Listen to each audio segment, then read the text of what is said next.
you've registered to vote in the general election on December 12th. It's one of the most unpredictable and volatile in generations, and all of the major parties plan to implement a radically different programme should they win the keys to number 10.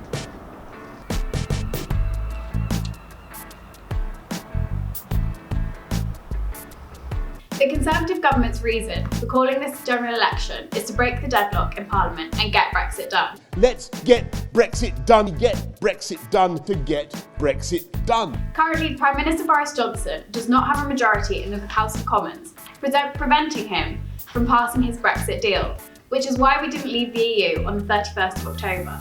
If he doesn't return with a majority, pro-Remain parties could move to hold a second referendum or stop Brexit from happening at all. That's the Labour Party, right? Well, not exactly. Under Jeremy Corbyn's leadership, Labour have yet to commit to either leave or remain.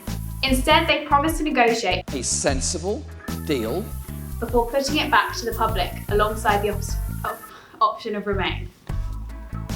The Liberal Democrats, led by Jo Swinson, have adopted the slogan "Stop Brexit," promising to revoke Article 50 should they win power. But they, like the Green Party, would also support a second referendum. As for the Brexit Party, their policy has historically been a clean break Brexit, but they have now moved to back Boris Johnson's deal.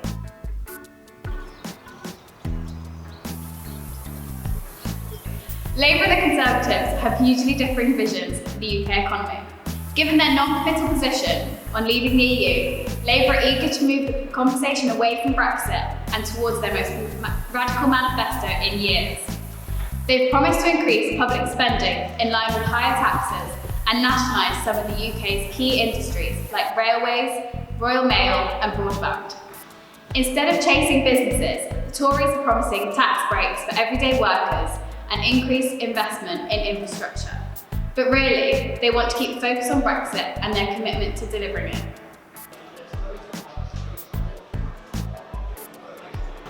Since its inception under Clement Attlee's Labour government in 1948, the National Health Service has played a key issue in general elections. Under especially high strain this winter, all of the parties are promising increased spending on the NHS over the next few years. Both Labour and Lib Dems are promising £26 billion in additional funding by 2024, while the Tories are promising £20 billion. The Lib Dems have announced a student mental health charter. Under their plans, universities will be required to guarantee access to high-quality mental health services.